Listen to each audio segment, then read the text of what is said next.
એટલે કે payment delay કરશે તો મોડી ચૂકવણીના સમયગાળા જેટલું વ્યાજ પણ એને રોકાણકારને કે અરજદારને ખાતામાં જમા આપવું પડશે।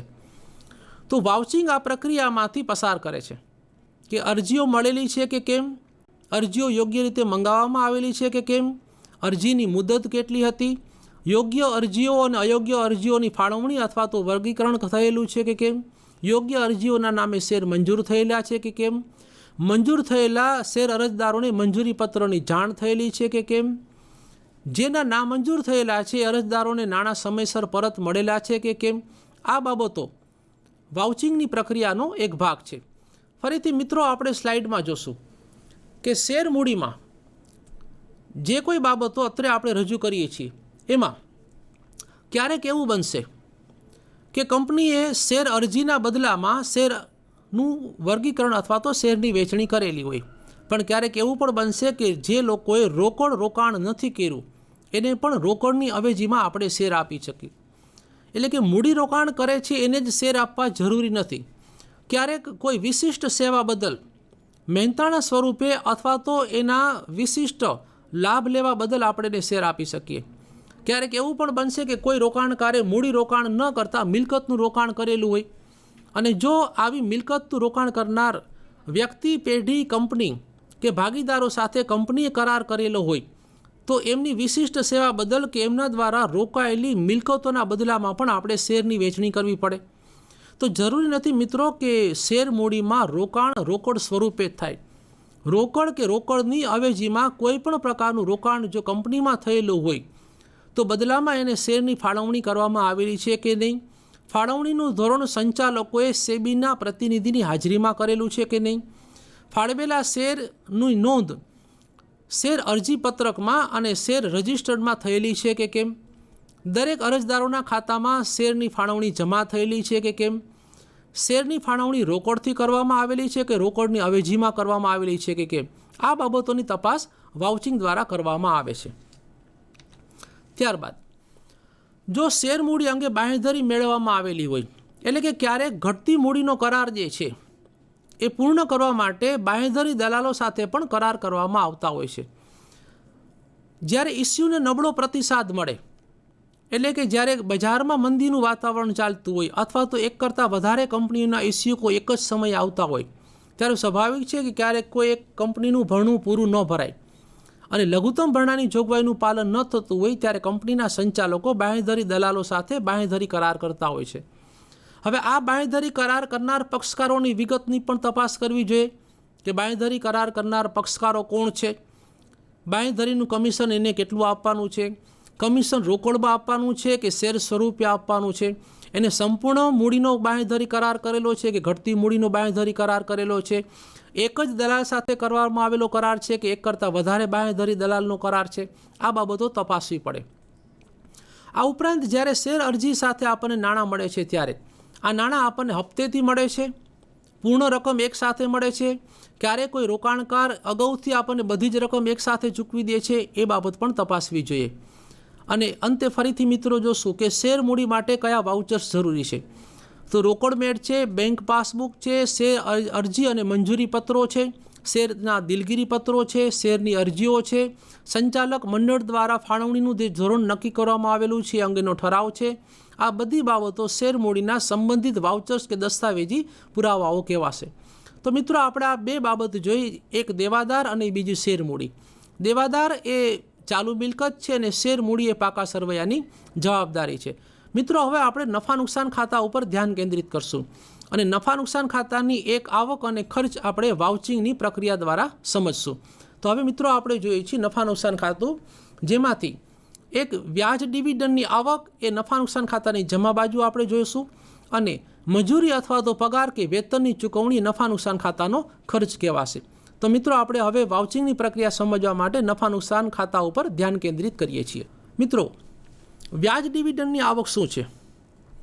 કંપનીએ જ્યારે અલગ અલગ પ્રવૃત્તિઓમાં માટે મૂડી મેળવેલી છે એમ કંપની ક્યારેક ફિક્સ ડિપોઝિટમાં પણ રોકાણ કરે છે, એક કંપની બીજી કંપનીમાં પણ રોકાણ કરે છે, ક્યારેક કંપની પાસે એટલે કે શાસક કંપની હોય તો શાસક કંપનીની ગૌણ કંપનીઓ પણ હશે, તો શાસક કંપનીએ ગૌણ કંપની પાસેથી પણ ડિવિડન્ડ મેળવેલું હશે, કંપનીએ કોઈ અન્ય જગ્યાએ રોકાણ પણ કરેલું હશે.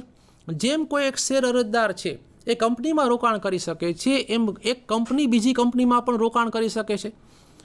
તો કંપનીને કોઈ પણ પ્રકારના રોકાણમાંથી જે આવક મળે છે એ વ્યાજની આવક પણ હોઈ શકે અથવા તો ડિવિડન્ડની આવક પણ હોઈ શકે. આપણે 1 મિનિટ માટે એવું વિચારીએ કે કંપનીએ પોતાની ફિક્સ ડિપોઝિટ કઢાવેલી છે, બાંધી મુદ્દતની થાપણ જેને આપણે કહીએ છીએ. તો બાંધી મુદ્દતની થાપણ ઉપર બેંક જે છે એ કંપનીને વ્યાજ આપશે. કંપની માટે આ વ્યાજની આવક થશે. માની લો કોઈ કંપનીએ અન્ય કંપનીના ડિબેન્ચર્સ ખરીદેલા છે. મિત્રો, આપણે જાણીએ છીએ એમ કે ડિબેન્ચર્સ એ ઉછીની મૂડી છે, અને તો આવી ઉછીની મૂડી ઉપર ફરીથી કંપનીને વ્યાજ મળશે. કંપનીએ અન્ય કંપનીના શેર ખરીદેલા છે, અને આ અન્ય કંપની જ્યારે ત્રિમાસિક, વાર્ષિક, અર્ધવાર્ષિક અથવા તો આંતરિક ડિવિડન્ડ ચૂકવે અથવા તો શેષ ડિવિડન્ડ ચૂકવે છે, ત્યારે શેર ખરીદદાર કંપનીને ફરીથી ડિવિડન્ડની આવક થશે. એવું પણ બની શકે કે કંપનીએ અન્ય કંપનીના ઇક્વિટી કે પ્રેફરન્સ શેર ખરીદેલા હોય, અને ઇક્વિટી કે પ્રેફરન્સ શેર ઉપર જ્યારે શેર વેચનાર કંપની ડિવિડન્ડ ચૂકવે ત્યારે શેર ખરીદનાર કંપની માટે ડિવિડન્ડની પાછી આવક થશે. તો જે કોઈ ડિવિડન્ડ કે વ્યાજ કંપની મેળવે છે એની યોગ્ય નોંધ કરવામાં આવેલી છે કે નહીં, નફા નુકસાન ખાતે આવી આવક જમા દર્શાવવામાં આવેલી છે કે નહીં. મિત્રો, ખાસ યાદ રાખશું, ફિક્સ ડિપોઝિટ એમાં સમય અને વ્યાજ આ 2 શરતોનું પૂર્ણ પાલન થવું જરૂરી છે. એ જ પ્રમાણે પ્રેફરન્સ શેર છે અને ડિબેન્ચર્સ છે, જેના ઉપર વ્યાજ અને ડિવિડન્ડની ટકાવારી પહેલાંથી જ નક્કી થયેલી હોય છે. આપણે એવું વારંવાર બોલીએ છીએ કે 6% debentures, 8% debentures, 10% preference share, 12% preference share, participating preference share. તો આ બધી જામીનગીરીઓની વળતરના સંદર્ભમાં એક ચોક્કસ સ્પષ્ટ હિસાબી ઓળખ છે. 8% ડિબેન્ચર આપણે જ્યારે બોલીએ છીએ ત્યારે ખરેખર જે કંપનીએ ડિબેન્ચરમાં રોકાણ કરેલું હશે એને 8% જ ખરેખર વર્ષના અંતે વ્યાજ મળેલું હશે. જે ડિબેન્ચર 8%ના બતાવેલા છે એ 8% મુજબ જ વ્યાજની આવક નફા નુકસાન ખાતામાં છે કે નહીં એ વાઉચિંગની તપાસથી આપણે જાણી શકીએ છીએ. આપણે એવું કહીએ છીએ કે 10%ના ડિબેન્ચર તો 10% વ્યાજ મળવું જ જોઈએ. 12%ના પ્રેફરન્સ શેર તો પ્રેફરન્સ જામીનગીરી ઉપર 12% ડિવિડન્ડ મળવું જોઈએ. ડિવિડન્ડ એ કંપનીની આવક છે, અને જ્યારે આવક આવે છે ત્યારે મિત્રો સ્વાભાવિક છે કે કરવેરાને પણ ધ્યાનમાં લેવા પડે. તો ડિવિડન્ડની આવક ઉપર આપ સૌ મિત્રો જાણો છો એવી રીતે સરકારે ચાલુ વર્ષના નાણાકીય બજેટમાં ડિવિડન્ડની કુલ આવક ઉપર નવો ટેક્સ લાદેલો છે. તો કંપનીની પણ એ ફરજ છે કે જો 10 લાખથી વધારે કંપનીની ડિવિડન્ડની આવક કે વ્યાજની આવક થતી હોય, એટલે કે 10 લાખ ઉપરાંતની ડિવિડન્ડની આવક થતી હશે, તો કંપનીએ સરકારને સીધો TDS જમા કરાવવો પડશે. તો સરકારી નિયમો મુજબ જ્યારે વ્યાજ ડિવિડન્ડની આવક તમે નફા નુકસાન ખાતે જમા લ્યો છો ત્યારે કરદાતા તરીકે કર ભરવાની પણ કંપનીની નૈતિક ફરજ છે. તો કંપનીએ ખરેખર આ વ્યાજ ડિવિડન્ડની આવકમાંથી સરકારને કર ચૂકવેલો છે કે કેમ, ડિવિડન્ડની આવક જમા બતાવેલી છે કે કેમ, વાસ્તવમાં મળતા ડિવિડન્ડ કરતાં ઓછું ડિવિડન્ડ તો નથી બતાવતી. કંપનીની એક કરતાં વધારે ગૌણ કંપનીઓ હોય તો તમામ ગૌણ કંપનીઓ જે કોઈ ડિવિડન્ડ જાહેર કરે છે એની શાસક કંપનીએ પોતાના ચોપડે ડિવિડન્ડની આવક બતાવેલી છે કે નહીં, ડિવિડન્ડના પત્રકો, ડિવિડન્ડનો દર, વ્યાજની ટકાવારી, રોકડ મેળ, નફા નુકસાન ખાતા સાથે એની સરખામણી, આ તમામ બાબતો જે છે એ વ્યાજ ડિવિડન્ડની આવકની તપાસ કહેવાશે. એટલે કે મિત્રો, જ્યારે આટલી બધી આવકના સ્ત્રોત કંપની પાસે છે તો વાઉચિંગમાં ઉચાપત થવાની શક્યતાઓ સ્વાભાવિક વધી જાય છે. વાઉચિંગ એવી પ્રક્રિયા છે કે તમામે તમામ આવકને મૂળભૂત સ્ત્રોતથી માપે છે, એટલે કે કોઈ પણ પ્રકારની ગેરરીતિને અવકાશ ન રહે એ વાઉચિંગની જવાબદારી છે. તો મિત્રો, આજે આપણે બાબત જોઈ એ વ્યાજ ડિવિડન્ડની આપણી આવક થઈ, અને આજના અંતિમ ચરણમાં એટલે કે નફા નુકસાન ખાતાની ઉધાર બાજુ એક ખર્ચ પણ આપણે આજે ઉદાહરણ સ્વરૂપે જોઈ લઈએ કે જેથી આપણને મિત્રો ખ્યાલ આવે કે ખર્ચનું વાઉચિંગ કેવી રીતે થાય. ખર્ચની પસંદગીમાં આપણે જે રાબેતા મુજબનો નિયમિત અને સૌથી અગત્યનો ખર્ચ છે એવા મજૂરી, વેતન કે પગાર ખર્ચને આપણે લઈએ છીએ. મિત્રો, એવું કહેવાય છે કે મજૂરોને એનો પરસેવો સુકાય એ પહેલાં એની મજૂરી ચૂકવાઈ જવી જોઈએ. ઔદ્યોગિક ઝઘડાના મૂળભૂત કારણોમાં આપણે તપાસ કરીએ તો એવું કહેવાય છે કે લગભગ 70થી 80% ઝઘડાઓ માત્ર ને માત્ર વેતન કે મજૂરીને કારણે થાય છે. વેતન પ્રથાઓ પણ એક કરતાં વધારે છે. કંપનીએ લઘુત્તમ વેતન ધારાનું પાલન કરેલું છે કે કેમ? લઘુત્તમ વેતન ધારો અમલમાં હોય તો લઘુત્તમ વેતન ધારા પ્રમાણે કંપનીના મજૂરોની વેતન ચૂકવાય છે કે કેમ? વેતન સમયસર ચૂકવાય છે કે કેમ? મજૂરોની હાજરીના સંદર્ભમાં વેતન ચૂકવાય છે કે કેમ? સમય વેતન પ્રથા અમલમાં છે, કાર્ય વેતન પ્રથા અમલમાં છે, હેલ્સી વેતન પ્રથા અમલમાં છે, ટેલરની ભિન્ન વેતન દરની પ્રથા અમલમાં છે. આ પણ તપાસવું. દરેકે દરેક વેતન પ્રથાની એક પોતાની ચોક્કસ લાક્ષણિકતા હોય છે, તો વેતન પ્રથાનો અમલ પણ આપણે જોવો પડે. બીજી બાબત, વેતનની રકમ ખરેખર કામદારોના ખાતામાં જમા થાય છે કે નહીં? મિત્રો, અસંતોષનું મૂળભૂત કારણ આપણે જોઈએ તો મૂળભૂત કારણ છે વેતનની ચૂકવણી. ચોપડે આપણે વેતન બતાવીએ છીએ, પણ વેતન ખરેખર મજૂરોને મોડું ચૂકવવામાં આવતું હોય તો તફાવતના દિવસોમાં આ વેતન કેશિયરના હાથમાં રહે છે એવું આપણે ધારી શકીએ. 10,000 રૂપિયા વેતન ખર્ચ આપણે જમા બતાવી દીધો કે રોકડ આપણે ચૂકવેલી છે, પણ મજૂરોને ખરા અર્થમાં વેતન 10,000 રૂપિયા મહિનાના અંતે મળેલું પણ ન હોય, અને આ 10,000 રૂપિયા કેશિયર પોતે અંગત રીતે આનો ઉપયોગ કરતો હશે. તો મજૂરી એ ઔદ્યોગિક ઝઘડાનું કારણ હોવાનું મૂળભૂત હેતુ આ છે કે હિસાબનીશ દ્વારા કે કેશિયર દ્વારા વેતનમાં ઉચાપત થાય છે કે નહીં. સમય વેતન પ્રથા જ્યારે અમલમાં મુકાય છે ત્યારે દરેક કામદાર કે દરેક મજૂર જે છે એ કેટલા કલાક ધંધામાં કામ કરે છે, એના માટે તમારે કામદારનો કે મજૂરનો નિમણૂકનો ઓર્ડર તપાસવો પડે. જે નિમણૂકના ઓર્ડરમાં મજૂરોના કામદાર કલાકો કે મજૂરીના કલાકો હશે, એમના હાજરીના દિવસો હશે. હાજરીના દિવસો ઉપરાંત એને કામ કરેલું હોય તો ઓવરટાઈમનું વેતન એને ચૂકવાય છે. સામાન્ય કલાક દરનું વેતન જુદું હશે મિત્રો, ઓવરટાઈમનું વેતન દર જુદો હશે. તો સામાન્ય કલાકના વેતન દર મુજબ વેતન ચૂકવાય છે, એનો દર જાળવવામાં આવે છે કે નહીં? ઓવરટાઈમનું વેતન દર ચૂકવાય છે તો ઓવરટાઈમનું વેતન દર નોંધ કરવામાં આવેલો છે કે નહીં?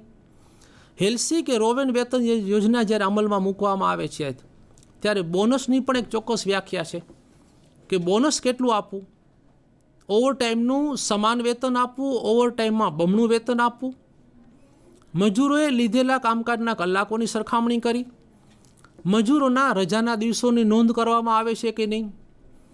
મજૂરોને મજૂરી ચૂકવવા સાથે જે કોઈ સવલતો આપવામાં આવે છે એ સવલતોની નોંધ કરવી.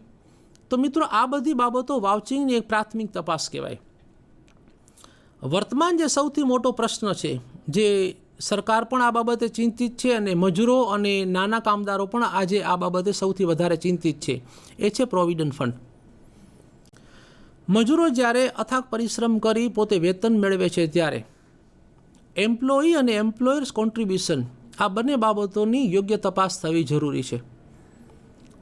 નાનો પગારદાર વ્યક્તિ, મજૂર વ્યક્તિ, કામદાર વ્યક્તિ આખા મહિનાના કે આખા વર્ષના કે એમના વેતનનો ઉપયોગ પોતાના ઘર ખર્ચ માટે કરતો હોય છે ત્યારે સરકારની અને હિસાબનીશની પણ એ સમકક્ષ જવાબદારી કે ફરજ છે કે મજૂરના ખાતામાં પ્રોવિડન્ટ ફંડ જમા થાય છે કે નહીં.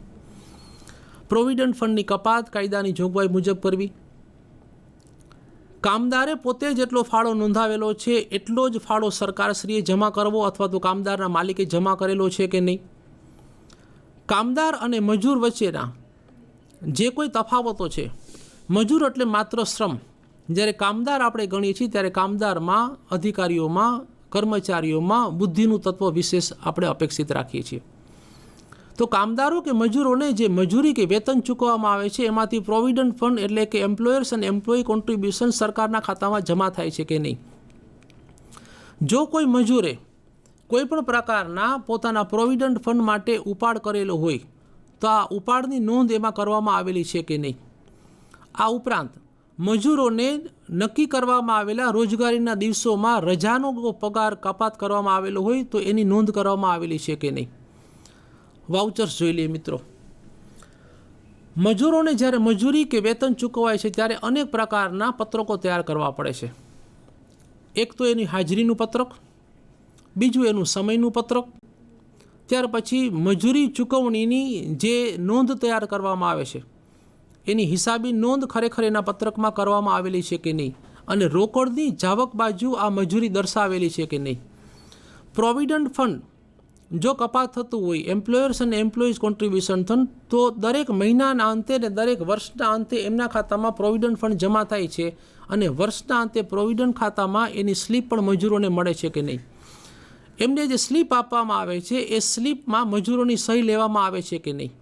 ક્યારેક મિત્રો એવું બને છે કે જે ઠેકેદારો છે કે અમલદારો છે કે કંપનીના માલિકો છે એ પગારની સ્લીપ ઉપર મજૂરોની સહી પૂરેપૂરી લેતા હોય છે, પણ ખરા અર્થમાં મજૂરી એને ઓછી ચૂકવાતી હોય છે.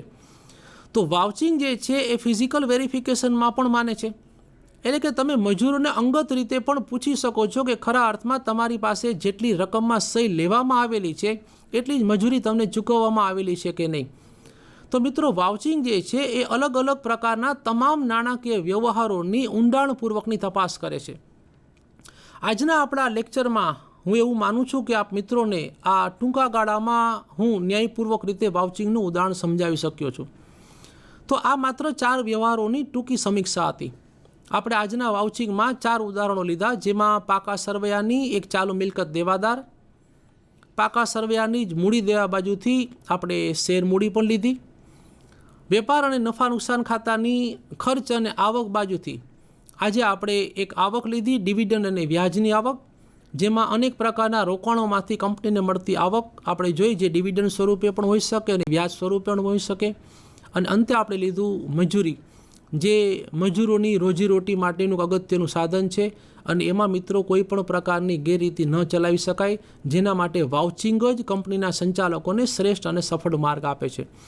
તો મિત્રો હું ફરીથી આપ સૌનો commissioner of higher education Gandhinagar સંધાન કાર્યક્રમ વતી આભાર માનું છું અને અપેક્ષા રાખું છું કે આપ સૌ મિત્રોએ વાઉચિંગના આ આજના લેક્ચર્સને બરોબર સમજેલું હશે. સમગ્ર કેમેરા ટીમને અને સ્ટુડિયોની ટીમને પણ હું અભિવાદન કરું છું. જય ભારત, જય હિન્દ.